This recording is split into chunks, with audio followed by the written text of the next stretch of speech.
Llegó el momento para la información del mundo de la economía en France 24. Está conmigo Juan Pablo Lucumí. Bienvenido. Juan, feliz inicio de semana. Muchísimas gracias. Igualmente, Juan, vamos a comenzar esta semana hablando de esas tensiones comerciales entre Estados Unidos y Donald Trump. La presidenta mexicana Claudia Sheinbaum, que le respondió al magnate. Pues el presidente de la primera economía del mundo vuelve a amenazar al que es nada más y nada menos que el principal socio comercial de Estados Unidos, su vecino México, quien está en primer lugar en la lista de importaciones de más de 220.000 millones de dólares según los datos de la Oficina de Análisis Económico de Estados Unidos para el periodo enero-mayo 2025. El fin de semana, Trump arremetió con 30% de aranceles para México. Previamente, una amenaza del 35% de tarifas aduaneras también recayó sobre su vecino del norte, Canadá. La razón, veremos en el informe de nuestro compañero Martín Gripo. México responde y pide a Estados Unidos que asuma compromisos. Esto luego del anuncio durante el fin de semana por parte del presidente Donald Trump, quien confirmó la imposición de aranceles del 30% a las importaciones de su vecino del sur, tarifas que entrarán en vigencia desde el 1 de agosto, si las negociaciones no llegan a buen puerto. Y confiamos en llegar a un acuerdo de aquí al 1 de agosto. De no ser así, pues ya también tenemos nuestro plan, pero confiamos en que, como hasta ahora, hemos logrado tener acuerdos, y ese es el trabajo que tenemos que hacer en estos 16 días. Y hay una mesa de trabajo que es importante, hay una mesa de trabajo con distintos departamentos, se llaman allá, del gobierno de los Estados Unidos y en nuestro caso de secretarías. La administración Trump justificó los aranceles a su mayor socio comercial al asegurar que el flujo migratorio y de drogas por la frontera entre ambos países aún persiste, pese a haber reconocido que el gobierno de Claudia Sheinbaum había logrado notables disminuciones en ambos campos. Desde el gobierno mexicano exigieron a Washington que haga su parte del trabajo. Nosotros hacemos nuestra parte, ellos también tienen que hacer su parte. Nosotros hemos insistido en lo que tiene que ver con el control del paso de armas de Estados Unidos a México, con la detención de personas que se dedican al tráfico de droga en Estados Unidos y con la parte que le corresponde a Estados Unidos. México y Estados Unidos forman parte del TEMEC, un poderoso acuerdo de libre comercio en el que también participa Canadá y que permite un flujo comercial sin restricciones entre los tres países de Norteamérica. Pero de concretarse los aranceles desde el primer día de agosto, el acuerdo podría caminar por la cuerda floja.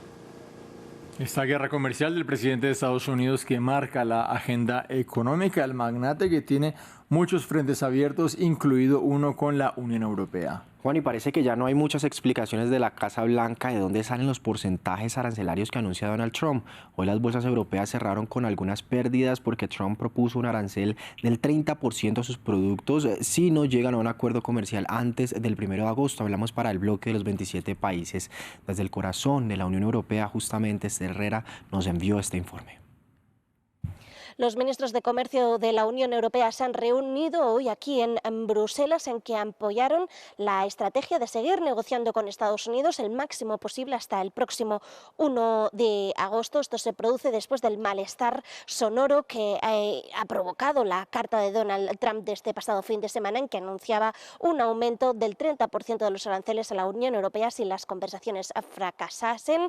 Esto ha provocado una enorme decepción. Bruselas no lo ha escondido. Aún así, existe esperanza de que pueda llegarse a un acuerdo. Así lo han asegurado los ministros de Comercio de la Unión Europea, que esperan que las negociaciones no fracasen. Pero si ese es el escenario, están preparados para contramedidas por valor de 73.000 millones de euros. Esto es un poco menos de lo que se esperaba inicialmente, que se esperaba de 100.000 millones de euros, pero finalmente, para empezar, los ministros de Comercio consideran que, por una parte, no se quiere escalar excesivamente la situación y, por otra parte, porque consideran que tampoco se debe dañar en exceso tampoco la propia economía europea, especialmente si se aplica un 30% de aranceles, como quiere Donald Trump. Si fracasan estas negociaciones, esto hace prácticamente imposible el comercio transatlántico, aseguran desde la Comisión Europea. Así que con esta situación, el comisario